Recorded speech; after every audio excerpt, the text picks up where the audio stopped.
Birth of a Nation. So, this is a silent film made in 1915. It's one of the earliest silent films that had a feature length. Um, it's a 3 hour long film, around 3 hours and 13 minutes, the version I watched. And apparently, before that, there were only short films that were being released in cinemas and theaters. So, this was the first, like, feature length film that has been shown as to what the information says. And of course, as you've seen in the title of this video, this is a very racially charged film with a lot of very strong opinions. And we'll get to how this kind of racial thing is shown very quickly. So before that, I'll just like to give a brief overview of what this film has and what is this film even about. Like, yeah, you hear that this is a racist film, but what exactly is going on in this film? Why is it so? What is the context of this kind of racial discrimination?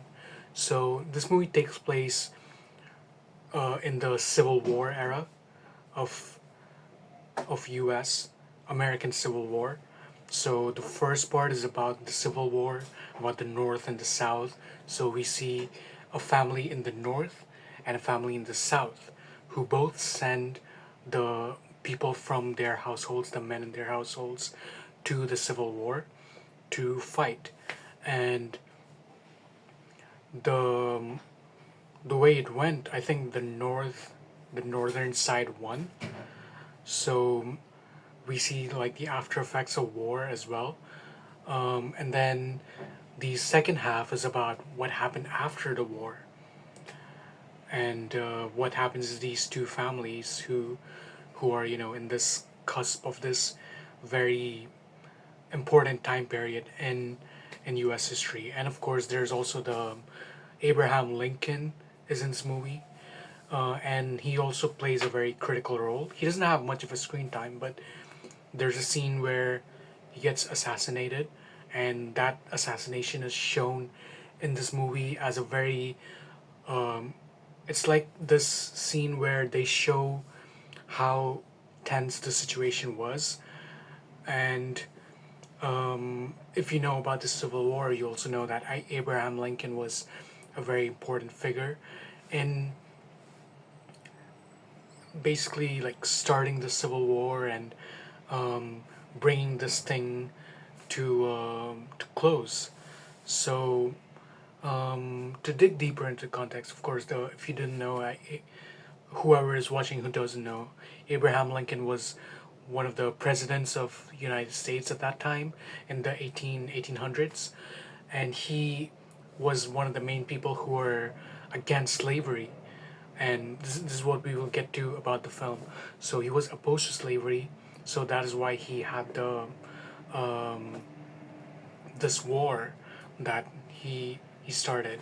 I'm sorry, I don't know the exact context, but he was the key figure in like pushing forward in the war, and he was the guy who was opposed to slavery. But the other side, the southern side, the Confederacy, was very much for the slavery. They thought the slavery was important, it was good, and so that's why there was this clash.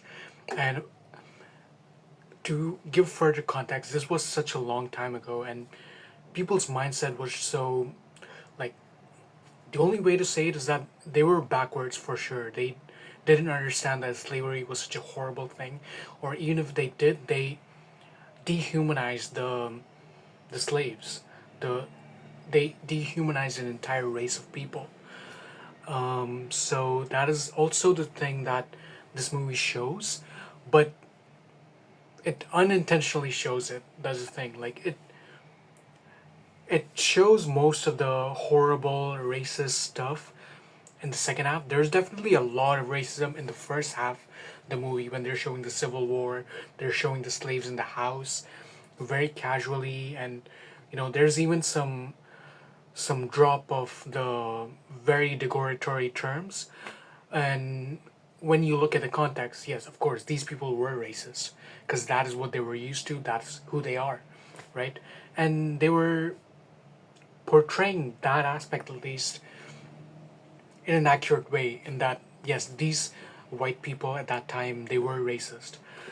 And then the unfortunate part is that once it moves to the second half of the movie, they show possibly the worst aspect of this movie, the aspect that really makes me feel like this movie is not just racist, but this is a propaganda. This uses the real life story of the Civil War and this real life atrocities to promote this really racist ideology. So that's actually what makes it so dangerous.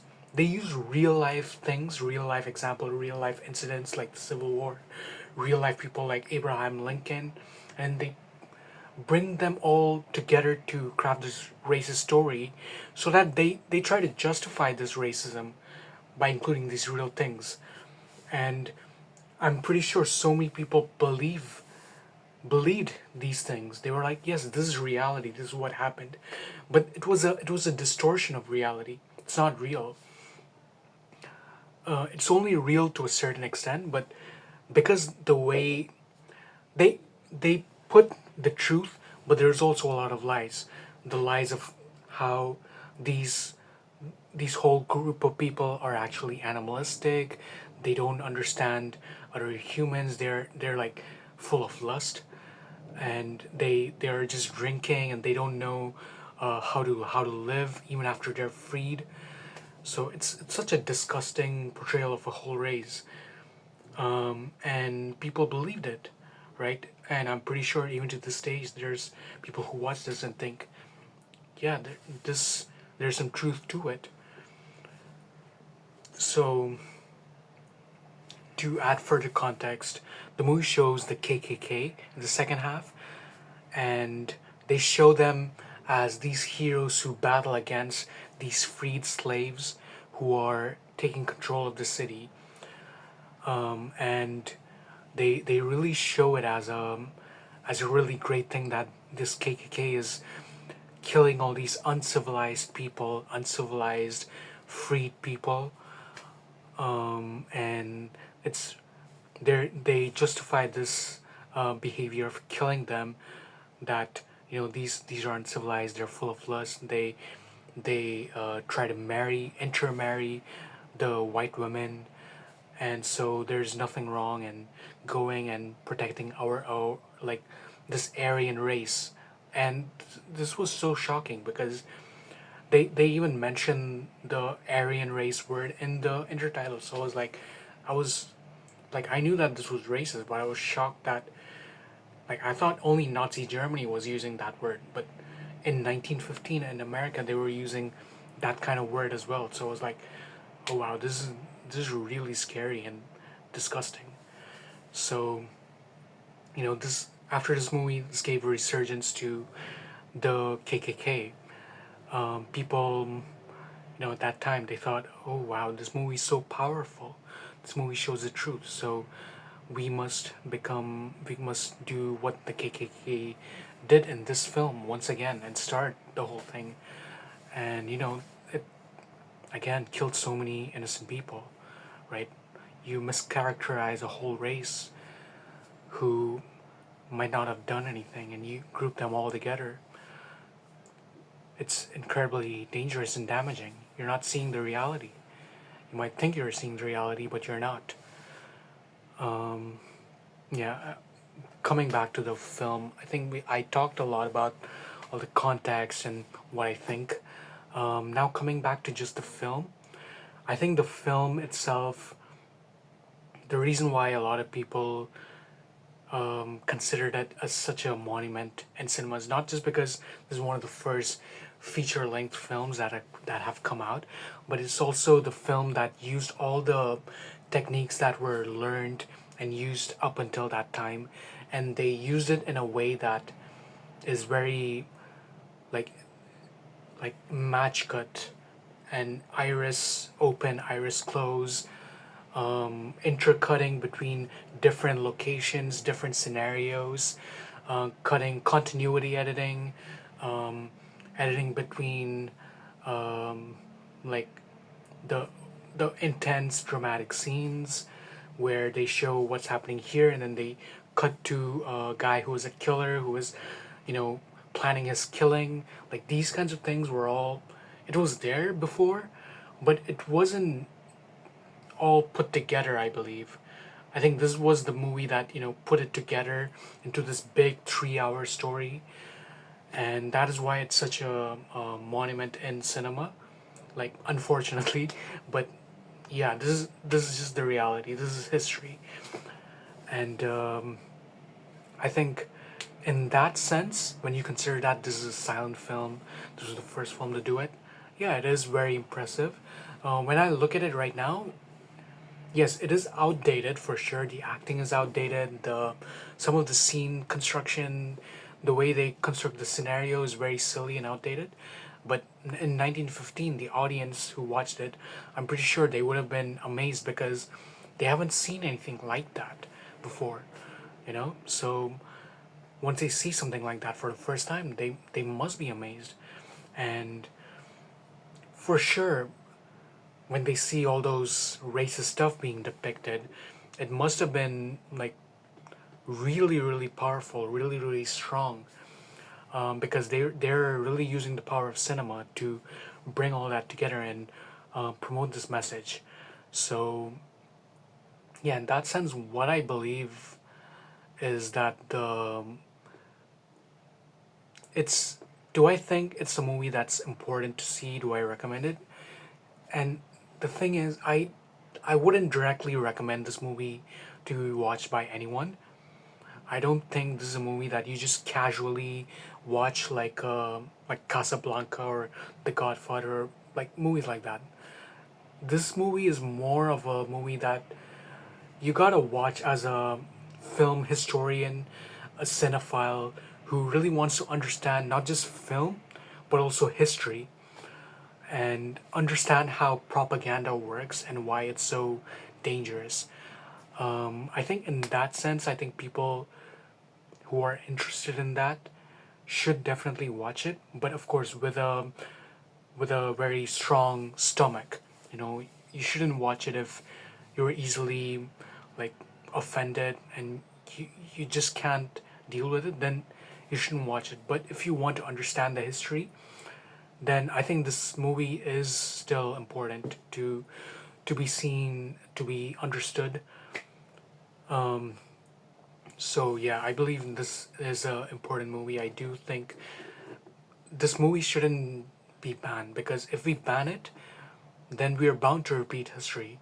I believe you should understand history and see history so that you don't repeat it. You don't repeat that atrocity, that horrible thing that happened, right?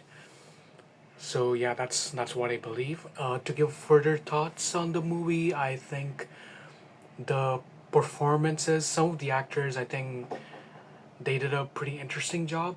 Since it's a silent film, you gotta express a lot through your emotions, your body language, more than the dialogues because you can't hear the dialogues. You're gonna put the intertitles. So I think in terms of that, for what they were given, I think the actors did a good job. Um, the casting. Okay, so the white actors, the casting was pretty good. I think all of them, the way they were cast was, it. They all fit the role, so it was pretty good. I think they all did their job pretty well. Like the Lillian Gish, uh, I forgot her name. I think it's Elsie, her character. She was the silent film star, so she did a pretty interesting job. And then there's the other.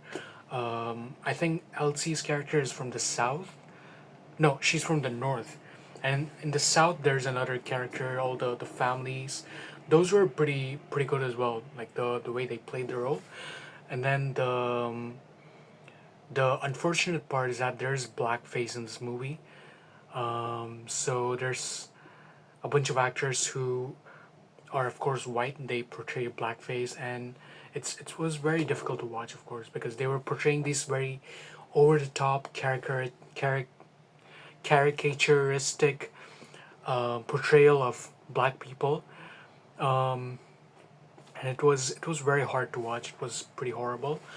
So in terms of that, I don't even want to judge the performance that I say it's good or bad. It's just like it shouldn't even happen, you know?